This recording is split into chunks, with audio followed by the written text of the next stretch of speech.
A fake HOA officer showed up at David Langford's door, threatening him with a bogus $6,000 lien for a violation that never happened. The man wore a counterfeit badge, targeting elderly neighbors with official-looking documents to extort thousands.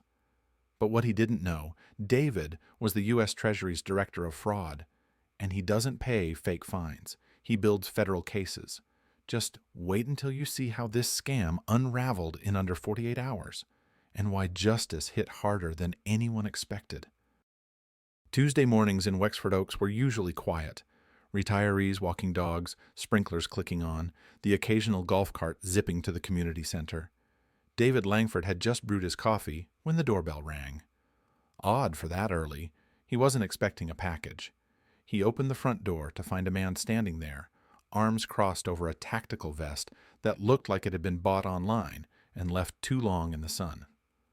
The man wore mirrored sunglasses despite the overcast sky, and a stiff baseball cap that read Enforcement Division in bold white font.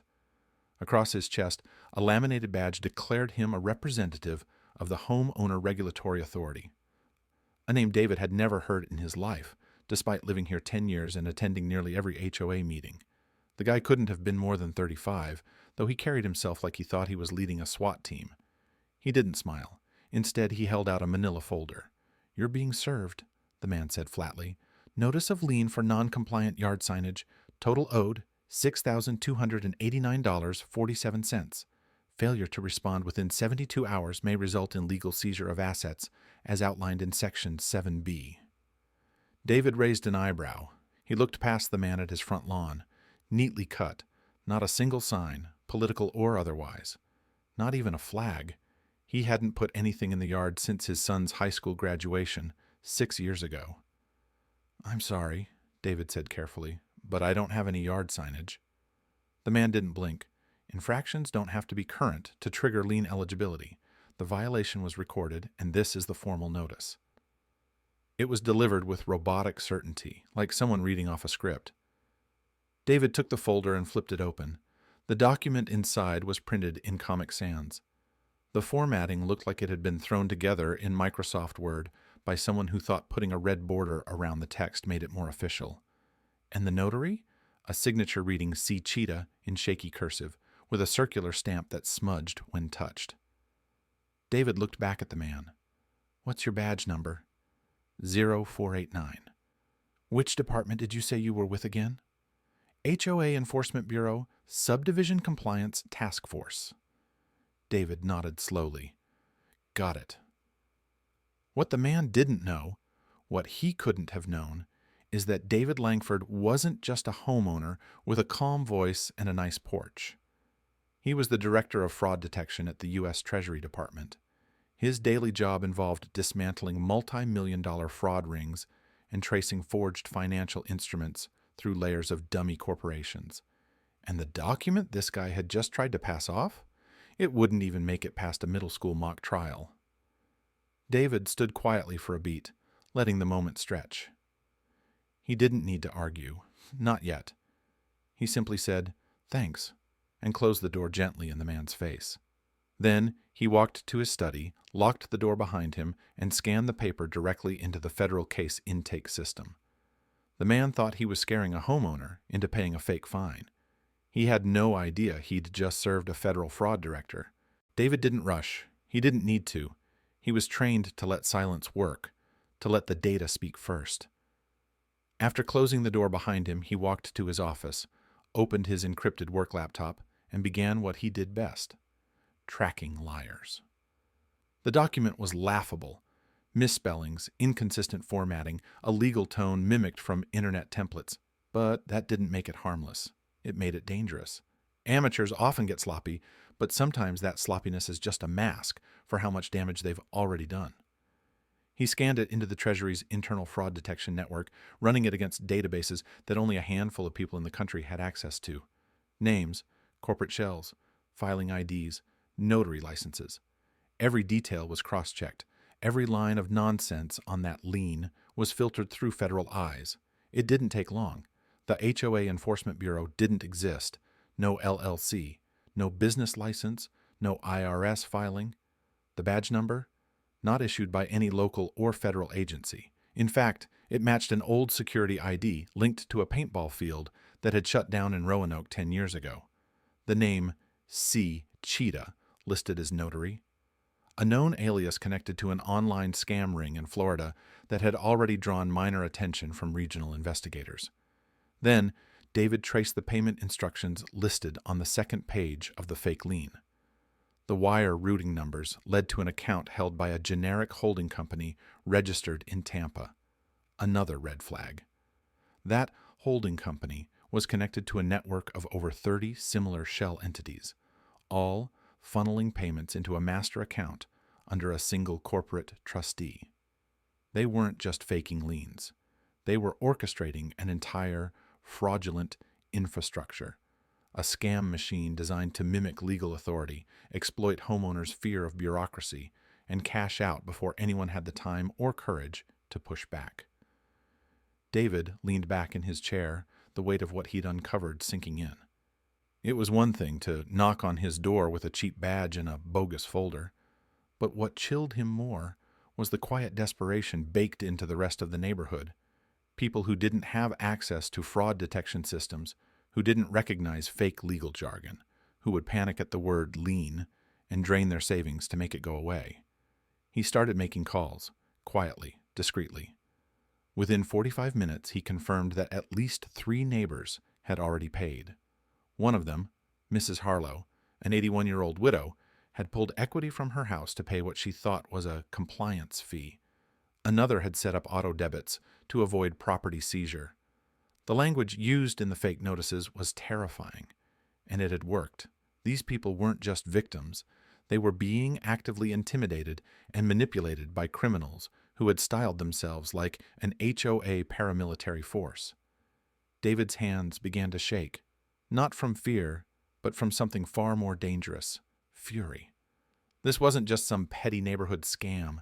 This was structural deception, designed with intent, layered to look just real enough to scare good people into silence. He knew how fast damage like this could spiral. He'd seen it on the federal level. Fake court orders, asset seizures, elder fraud schemes dressed up to look official. It always started small. A letter, a badge, a uniform, and then someone's life collapsed under the weight of a lie. David stared down at the fake lien again, then at the list of wire transfers his system had traced. It wasn't just a list of numbers anymore. It was a list of victims, and he'd just added their names to his mission. David didn't yell. He didn't storm into a meeting or pound on any doors. He made a call to a direct line. Within 2 hours, a quiet black SUV pulled up in front of his house. 2 federal marshals stepped out, plain clothes, no visible weapons. They didn't need to flash badges. They knew who David Langford was, and more importantly, they knew to trust him. He laid it all out on the dining room table. The forged lien, the network of fake business entities, the payment flows traced across state lines, the notary fraud, the mail fraud, the impersonation. It wasn't just enough for a sting. It was a federal case, gift-wrapped and annotated. Then David made a second call. This one, not official. He dialed the number printed on the fake lien and asked to speak with the officer who had served him. His voice was calm, even friendly. He told the man he'd had a change of heart, that the fine felt steep, but maybe they could work something out if they talked face to face. The fake officer took the bait without hesitation. That Thursday morning, just 2 days after the initial encounter, the man pulled into David's driveway again. Same vest, same mirrored sunglasses, same badge with a made-up agency name. This time, he carried a red clipboard with a new payment negotiation form, another scare tactic dressed up as a settlement agreement. David opened the door like any other homeowner might, hesitant, compliant, eager to settle. But the living room was wired. Audio, video. 2 marshals sat quietly behind the kitchen wall, one of them recording every word. David invited the man in, offered him coffee, and began casually asking questions. Questions about payment methods, appeal options, where the funds would go. The man answered confidently. Too confidently. That's when the marshals moved.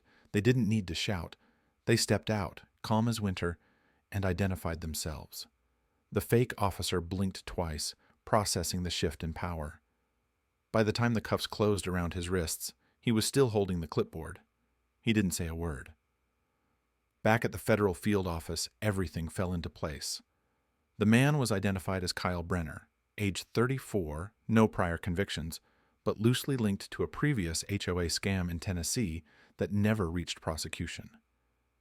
David's forensic report tied him to 3 other individuals across state lines, all using the same fake HOA Enforcement Bureau moniker to issue fraudulent liens and demand payments from vulnerable homeowners.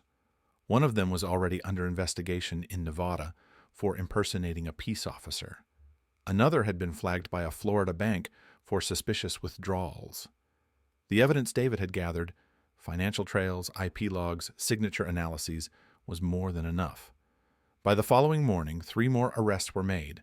The network collapsed in under 48 hours. No dramatic chase, no shouting matches, just facts, paper trails, and the kind of quiet precision that comes from a man who doesn't lose his temper. He builds cases.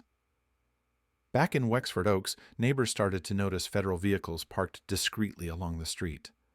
Word spread fast, not because David bragged, but because the scam had stopped. Cold. The HOA's community room had never been this full. Folding chairs spilled into the hallway, and neighbors stood along the back wall, clutching paper cups of coffee, murmuring to one another with anxious energy. Some held the fake lien notices they'd received. Others just came because they'd heard what happened, and they needed to understand it for themselves. David Langford stood at the front, sleeves rolled up, tie loosened, speaking into the same old mic they used for potluck announcements and lawn care updates. But this wasn't just about overgrown hedges. David walked them through everything, methodically, patiently. He explained how the fake HOA Enforcement Bureau had fabricated documents, forged notary seals, and exploited legal jargon to pressure residents into sending money. He showed scanned examples of the fake liens and explained why the claims had no legal standing. He made sure everyone knew this was not a real department, this was not sanctioned by the HOA, and this was not their fault. When he mentioned the Florida LLC and the shell accounts, a few people gasped. When he explained how they targeted retirees and isolated homeowners first, a few tears fell.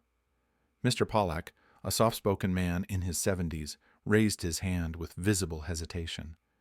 He explained that he had been just days away from selling his late wife's antique piano to cover the payment, that he'd lost sleep thinking he might lose the house they'd bought together 40 years ago. David didn't interrupt. He just nodded and let the man finish. Then he looked around the room and said, calmly, "These people didn't serve liens. They committed federal crimes, and we don't fine for those. We prosecute." The silence that followed was heavier than any applause. It was the silence of a collective exhale, of neighbors realizing they weren't crazy, or alone, or helpless. And when that silence finally broke, it broke like thunder. The room stood, not just clapping. For once, they were clapping for themselves too, for showing up, for fighting back. Across the street, the clubhouse windows faced the entrance to the neighborhood, where a line of dark SUVs and unmarked sedans had gathered just hours before. 3 of the scammers had been escorted out in cuffs from the very same street they once stalked in fake uniforms. Justice hadn't come with sirens. It came with evidence, with accountability. David watched it all from a distance. He didn't take credit. He didn't need to. As the meeting wound down, a boy walked up to him, a neighbor's grandson, maybe 10 years old, and asked softly, "Were you like a spy or something?" David smiled and knelt down slightly.